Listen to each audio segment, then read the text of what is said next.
Whew. It was a difficult walk, oh my God. But guys, today's video, I'm going to talk about something that's the hardest thing in the world for me to talk about. We're going to talk about the night I had my heart attack. That's right, and what happened to me. So guys, this is another part of the series I'm running, Life After a Heart Attack. So let me get some water in me. Oh my gosh, whew. I'm sweaty. It's humid. It's humid and I'm overdressed for today's walk. My mistake. But let me go get some fuel in me, water. I'm done walking, and let's get this show on the road.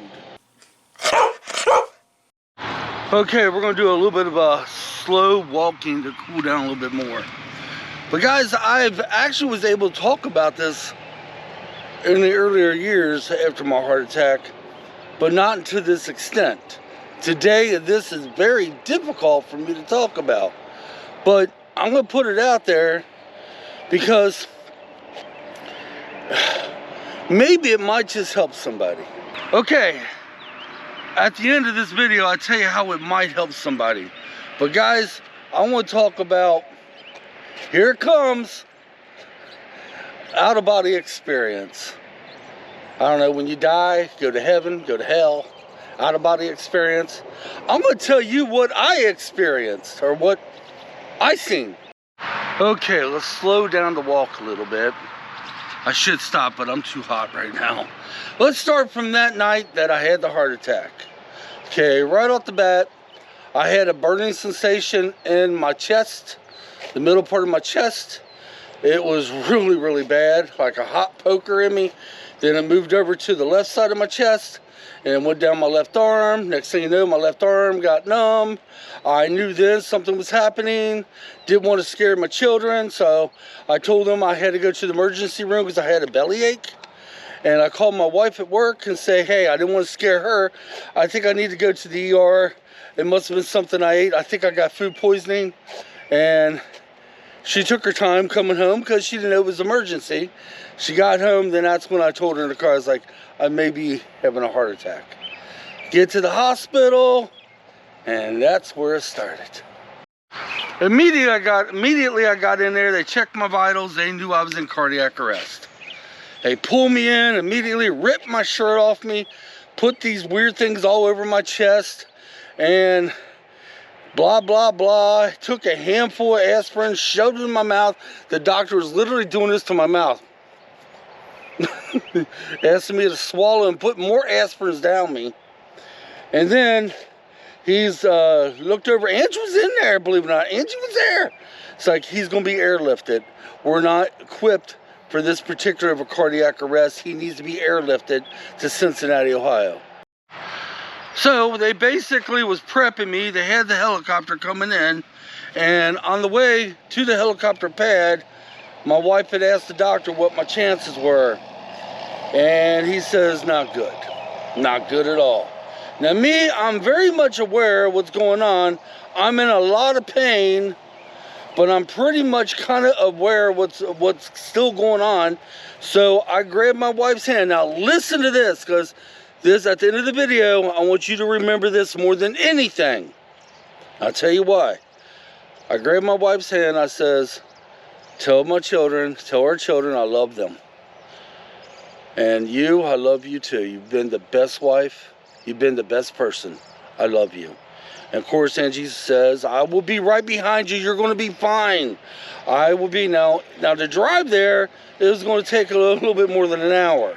So get me on a helicopter, and I remember they started making the thing swing around, the blades, right? Well, it was making inside the helicopter very vibration-y, like everything's vibrating.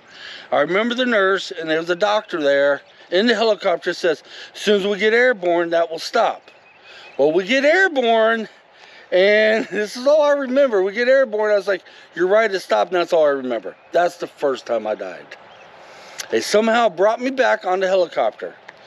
Well, I don't remember the helicopter landing, but I do remember being pushed in a bed, and they're having everybody clear the way, clear the way, clear the way. I remember that part, and I guess I died 2 more times after that. One of the times I died, and this is what my doctor told me. Give me a minute. How ironic, you're going to hear sirens going by as I'm getting ready to tell you this. Doctor told me that he's about ready to pronounce me dead. Then my heart started again. Yeah, I was out quite a while. That's a sheriff. You always see a lot of police officers going down with their lights on down the main road. And when you walk here at this park, you smell nothing but the exhaust from up there. All right, I'm gonna try not to get off the subject, guys. Whew. Okay, now it's time to tell you what I remember. I'm having to psych myself up to tell these things because this is hard for me. Very difficult. But I remember looking down, seeing my body under some bright lights, seeing 2 people working on my body, and I could hear every word they're saying, and everything around is in a blue tint. Remember that too. Everything's in a blue tint, and I'm feeling very, very relaxed. I'm watching them work on me, hearing what they're saying as they're working on me. And that went on, I don't know how long that went on. All I remember is I was hearing them. I didn't give 2 craps what was going on. I felt really relaxed. It didn't even faze me. I'm floating above my body looking at this. No, that didn't even cross in my thoughts. I just felt natural. It felt very at ease. Next thing I know is I'm waking up, I guess in the recovery room, and I see some family members. And the first words out of my mouth, is, I gotta be dead. For you guys to be here, I gotta be dead. All right, guys, let's talk about that. Now, I'm not gonna stand here and tell you that I had an out-of-body experience. I was on my way to the pearly gates. Hell no. Come on, give me some more credit than that. Easily, this could have been a dream, but then again, I don't think it was a dream because I dreamed everything in black and white. Remember, the room was blue. Everything around had a blue tint. And none of my dreams ever had that. Just remember that now. Now, it could have been the medication. Maybe I was having some pain medication in me, so I would stay asleep or whatever the case may be. It very well could have been that, yes. It could have been anything. I'm not going to tell you it was me getting ready to go through the pearly gates to heaven or go to hell. Now, I will tell you what, I've heard people talk about them dying, blah, blah, blah, blah. I'm sorry, I'm making light of this, guys. I've heard many stories, and people say, yes, I've seen the pearly gates.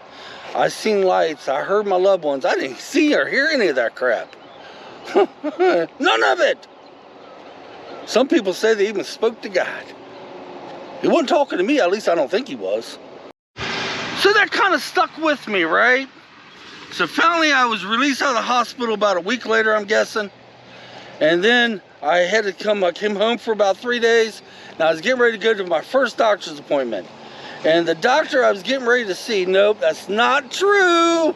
No, is while I was still in the hospital, I was talking to one of the doctors that was working on me. That's, yes. And this is where it gets really interesting. Okay, this is when he was telling me how I don't know the words to use, okay? In other words, my heart was stopped for quite a while, and he was about ready to clock it. And this is when he was telling me this, and I told him, I was like, I heard you guys. I heard you working on me. He looks up, he says, what? I said, yeah. It almost like he was playing a game or something. I remember you saying, oh, my mistake, I got it. Follow me. Okay, I got this. And then I started mentioning some other things they was talking about. He says, you should not have been hearing that. You should not have been hearing that. I said, well, I also remember you bringing in something and my body flopping. And when that happened, remember, I'm floating above my body, watching them work on me. And when that happened, everything went white, then back, white, then back, then white. And then next thing I know, I'm waking up in the recovery room. He looked at me, he says, you might have been in the realm. What the hell does that mean? So that made me very nervous at the time. Scared me. I didn't want to talk about it. Then I started slowly talking about it. I mentioned some of it in my videos, never ever to this extent. I mentioned some of this in the videos, and today I finally got it out. I'm able to talk about this a little bit with my wife and my children. So, did I have life after death? Did I have an out-of-body experience? I have no idea. It could have been a dream after all. Could have been medication. It could have been me just imagining every bit of it. But I will tell you one thing though. I'm here to talk about it. I don't know how many surgeons was working on me, because I can only remember 2 of them working on me. And by the way, when I died on the helicopter, they had to punch my chest to bring it back, because they didn't have the equipment on there to whatever zap me back. And I often wondered why my chest was all bruised, and that's why the doctor told me that's why it was bruised, because they had to punch my chest to bring me back. Pretty messed up, huh? So all that happened, and that's what changed my life today. I'm out here doing the walking thing. By the way, I feel a cool breeze and it feels good too. I'm out here doing the walking thing. I'm trying to stay stress-free, except the anxiety attacks makes that hard. Trying to eat halfway right.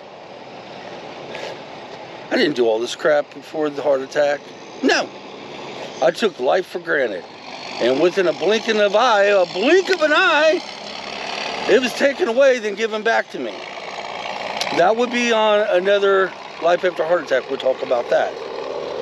You know, the series of what went through my head, blah, blah, blah, blah. We'll get into that next time I do a series, next time I talk about it. But here's the part I want to talk to you all about. Let's get inside the car. I'm sure you're hearing the traffic up on the main road, probably louder than you're hearing me. Let's get inside here. Oh, I noticed my microphone mod kind of like dims down a little bit on the volume when I get in the car. But guys, if you're taking life for granted and you're not doing some type of workout, I was in my 40s when this happened, man. And my life was snagged away and given back to me. Please don't be me. Don't be me. You do better. Nobody said you have to get out and walk many miles, but at least try something. I'm not going to tell you to start eating right, no.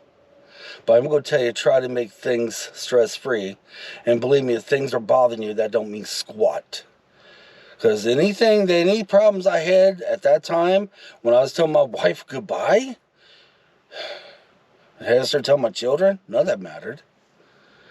I was given a second chance, and we'll get into that next time we do a life after a heart attack series. The next one I do, we'll get into that. But guys, I don't have the answers. All I know is this is what I need to do. I need to tell YouTube, for whoever's watching me out there, hoping maybe one of you guys can, maybe this might help change your life.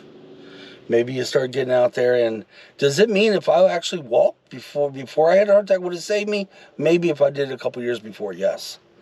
I'm sure it would have made a huge difference. And this is what I think I'm supposed to kind of do, is help others to do what I'm doing now. Maybe, I don't know. I don't know what it's all about. But guys, until next time, come on, let's get out of here. I'm going home. I gotta shave my head. I'm gonna take a shower. We're supposed to have storms. It's hard to do a hiking adventure when the ground's all muddy and there's storms, but we're trying. We're trying. But I think for you all, don't mind me doing videos like this, because this is about all I can do until I get the okay, until it's okay to be able to hike without it being too muddy and too rainy and too nasty. All right, until next time, come on. Let's get out of here. We'll see you later.